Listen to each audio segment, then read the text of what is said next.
Okay, Milwaukee today. So this is an impact wrench, obviously well used, as you'd expect. Doesn't come out of mode 2, apparently. And it also sounds a bit rough. There's a little bit of crunch in there. So definitely not coming out of that mode either. So we'll open it up and have a look. We'll give it a good clean as we go. Bearing looks perfectly fine here on this. Spinning for ages. But as I mentioned, we'll basically clean everything here as we go. The outside is pretty much scratched actually, so I'm not going to have a lot of chance of making this look brand new, but I will give it a good clean, as much as I can get off. So here then, all I'm doing is giving that a good brush. What I'll do is I'll get the air compressor out, because people seem to love that in the comments. I'm not sure why, but it seems to be their favourite. So give it a good spray down. There's a little bit more dust underneath. Don't forget it's a magnet. There's a little bit more underneath, but you can see here basically everything is now out. So that's good, that's that cleaned up. So we'll work on the rest. All I'm going to do is give it a wipe down as I go. There's not a lot you can do when things are scratched, if you like. It's pretty difficult to get them out. Don't have one of those specialist sort of small parts cleaners, so this is how I clean stuff. Big wipes all the way. So use this, and then I use a little spudger here to get in some of those sort of hard to reach areas. But what I want to do really is make sure this fault can be cleared before we go to town on this. It wouldn't really be worth going all out if we can't then fix the tool. So we'll get it open. Removed all the screws, in case anyone's wondering already. So with these, the way I open them is I gently put a flathead in if it doesn't come straight apart, and just give it a little turn. You don't have to put any real pressure on it. You're not going to damage the case just by turning this in there. So simple as that. Be really gentle though, and that's it. So whack the front off, and we'll give that a good spray down and a clean as well. But you can see in here, a lot of that dust and dirt has actually made its way inside. So again, as you go, just clean off everything really. Anything and everything you see. And as we get this out, we'll obviously do the back, we'll do the sides, but the face that we've got at the minute, we'll just give that a little bit of a clean up. Get any of that dust off there. Anything we can. We'll give it a good contact clean as well at the end. But as I'm doing this, the main fault is it won't come out of mode 2, so have a really good inspection of all of the wires. That's the main thing, and really the only thing you can do on these, unfortunately. So hope, cross your fingers to find some sort of snapped wire, bent wire that's beyond sort of normal bend radius that's causing it to snap. In here though, we're going to have a look at the gearbox, but you can see at the back there's that cable, so you just want to be really careful when you touch that. It just goes to the LED at the front though, so it's not a biggie, but certainly you don't want to snap that. So as you pull it out here, you'll see at the back in a minute how you disconnect that. So you need to pull the field out a little bit there, it's in my left hand, and you can see behind it that cable goes up through some little channels and then back down. And what you need to do is get hold of that little white connector and just separate it. So hold both ends and just kind of pull it apart like that. Then you can pop this out of the way, and we'll have a look at the gearbox, see what's going on in there. Had a good inspection of the wires down to the little circuit board at the bottom. It doesn't look like there's anything obvious, but we'll have another look in a minute and we'll give it a good clean. So here, as I mentioned before, you just clean all the sides, and then we'll get it open and we'll give it a good clean out inside. We'll get all that old grease out and put some new in. There's a couple of bearings to check as well, and in there's the anvil at the bottom. But you can see there's not much grease left, and it's pretty dark in there. Well used, but we'll get all that out. This is when you need gloves, so certainly keep yourself clean and protected from that grease. The anvils on these actually just pop out, so they're not in there with a circlip or anything like that, so you can actually remove it fairly simply, just like that. And then you can give all of this a nice clean up then. And what we'll do is we'll speed that up a bit. You don't want to see all of that slow time. So we've got the anvil, we'll start there, get everything off it that we can, and then look for wear. It's not too bad that. So then we'll grab the housing and we'll do exactly the same again. Just keep going until we've got all of that out, until it's clean. You'll need a few wipes. You could start with blue roll, I guess, and end up with wipes, but I'm just going for wipes all the way here. You see we're almost perfectly clean inside.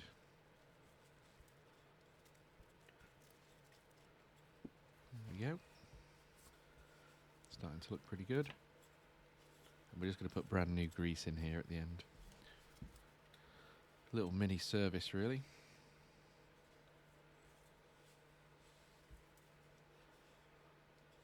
It's just a few little bits left. Never ending. But we're almost there. There we go. So that looks pretty good in there. Really clean now. And the new grease is going to work well. So we'll give the outside a bit of a clean down. So this one is heavily sort of beaten up, heavily used. So you're not going to be able to get all of that off, unfortunately.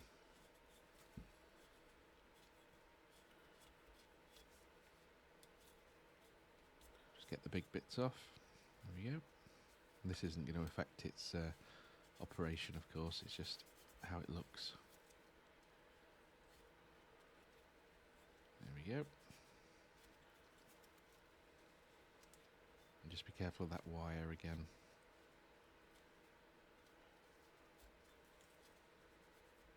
If you do break it, not too difficult to replace. They're fairly cheap to get a new front plate. But obviously you don't just want to go buying things for the sake of it, so just be careful. So looking in there then, that is basically spotless now. So that's good. So we'll work on the main assembly then here. And you can see there's a few little different moving sort of parts to it that fit in different slots. There's a couple of bearings at the bottom. There's a smaller one that kind of fits into the larger one. But we'll remove those and get them out. So when you take the sort of white cream type plastic off, the larger bearing stays with that. So we'll dig around with a plastic spudger, get those larger chunks out, clean off all the other surfaces we can, and then we'll separate this down a little bit and get some more. It's always best to do this though. If you are going to be re-greasing, it's better off to take all of the grease off and go again rather than just add grease to old grease. So give that a good clean down as much as you can, all those different areas. See, that's the smaller bearing on there, and the larger one is in that cream on the bottom left there, that plastic bit. So clean up this bit, and this only fits in one way.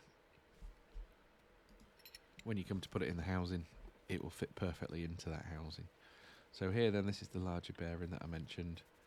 Just give that a good clean up as well, and we'll re-grease all of this in a minute.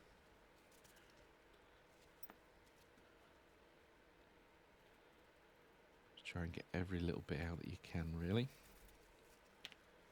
There we go, and that just fits perfectly on top. So we can start to rebuild it now then. So you pop the anvil back in, and what we'll do is we'll put a bit of grease all around it, and that'll quieten this down a little bit as well. So there we go. Get my fat fingers on it. Try and push that plunger down. A little bit slippy, so a lot of it didn't go in there. So there we go. So we've got it in. Don't put too much in. Don't go over the top. Just enough to grease it and then round it. See, I'm just sort of pushing it round. I'm not actually adding more grease. I'm actually just using it as a tool to smudge it around the edges. As you get it all back together there and it starts turning, that is obviously going to re-grease itself as it spins, which is good.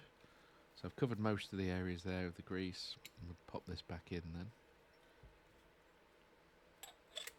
Can be a little bit fiddly, and it's easier really to take the top off and then just build this back in. So we'll pop that off actually, and the next bit down, these first couple of bits. So it's easier just like this. So if you got that part, we can push it back into place, get those gears lined up, re-grease in here as well. Need a bit more grease there, run out. So fill that back up. So we're going to pop some grease just around the edges, make sure it's all pushed right down. Not too much though, as I mentioned, don't go over the top. You don't want this leaking out somehow and going all over the inside of the tool. That's that. And you can pop that next bit in, and let's say that only goes one way. So you can see there it fits in like a keyway, which is pretty good. So you know you've got it in right. go, and push it right down, and that kind of fits there and keeps that solid. And then we get the plastic bit on top with that other bearing on it.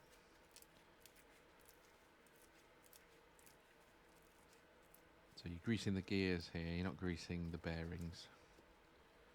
Just be careful there. So here only fits in one way as well. There's a slightly wider end which is sort of on the left at the bottom now for your picture.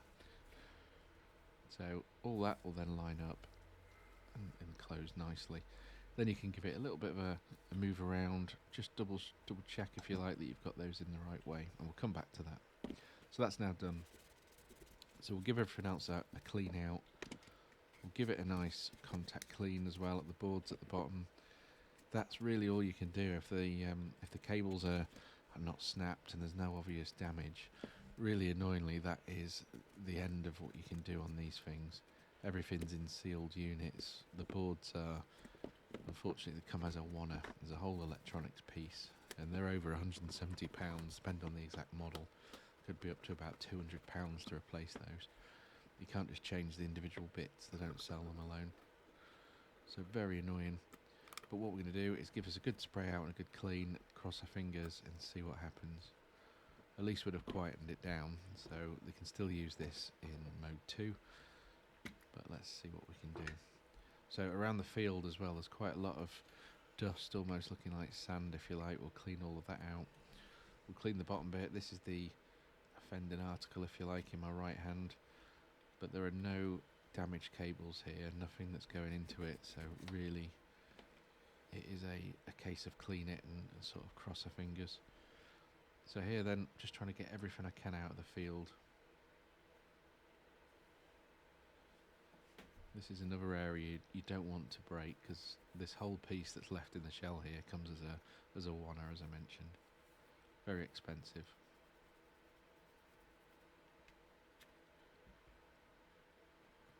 So just on the back of it, there's also a lot of dirt, so what we'll do is we'll pull this out a bit and see if we can get to that. I'm trying to be really careful because you don't really want to bend these around and mess with them, because that's when you can damage connections and break it. As long as you can give it a good clean off. I'll give it a little bit of a spray with the air at the end as well, just to keep people happy. I'll do that now. Got it off the screen because it's going into a bin basically, so I'm not blowing dust everywhere. But I've given that a good spray out.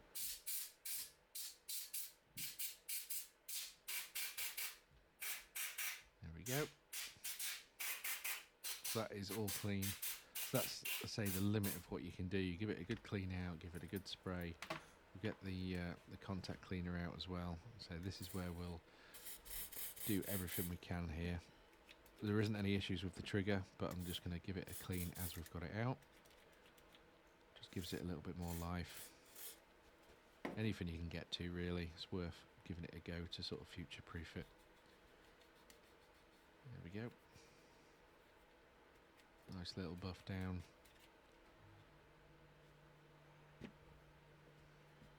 And if you're doing this, just be so careful.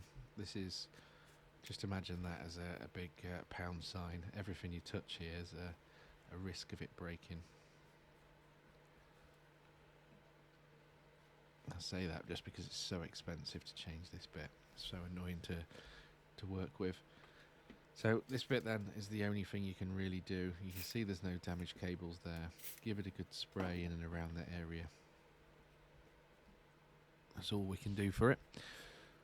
So we'll carry on. I'll say we're nearly there then. That's really the end of what we can do for it. So we'll start putting this back together.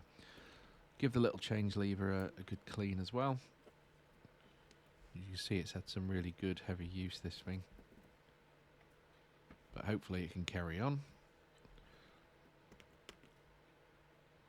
Speed this up a little bit, but all I'm doing is just cleaning every surface I can find.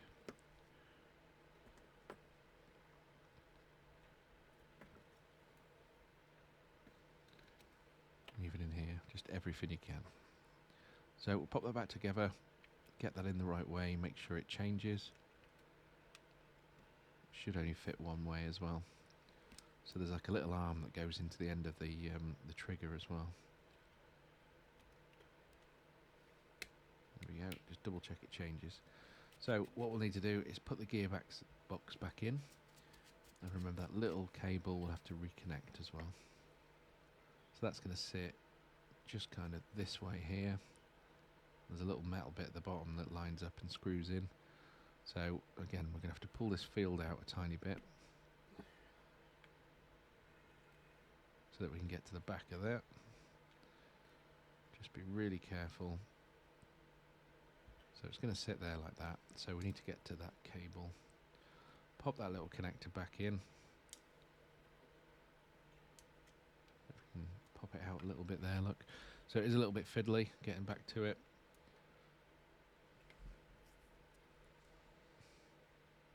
But there we go. And then you just need to make sure that you pop all those little cables in their little channels, and this should all fit back together nicely. And that's popped out. So yeah, really important, those cables behind. They're a little bit fiddly and a little bit annoying. See, it won't fit like this unless you get them in their channels. You see the two at the top, the black and red ones, have just popped out, so we need to just push them back in gently. I always try and use this rather than something sort of metal and too sharp. There we go. So thread it back in there, and then that should just fit nicely into place there like that, clicks in. So then you can get it all screwed back together.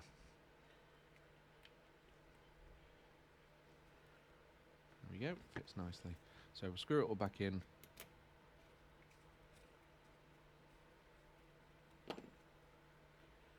See if that's done anything for it. If it hasn't, annoyingly the only thing you can do is change that whole electronics unit, and I mentioned, you know, they're over 170-ish pounds, so not a lot you could do here. You could reuse it, keep going just in mode 2. It's just a little bit frustrating, and you do see quite a lot of these actually. Sometimes you get lucky and you find those cables that are damaged. Other times it's just the tool just getting to the end of its life, unfortunately. Probably not even that old, it's just something that happens. It's obviously well used, it's just in terms of years, I don't think this model is years and years old. So we'll pop it back together. Everything fits nicely in. That's one of the easiest ones I think I've ever had, just pop straight in there.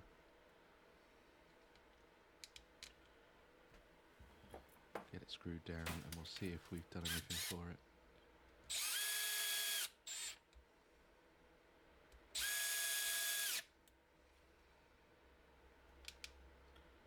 This is the annoying thing about newer tools, especially the brushless ones like this, and everything comes as a oneer in those electrical units, so you can't even change the trigger. It's really annoying. So that's that. Let's have a look then. It sounds a million times better.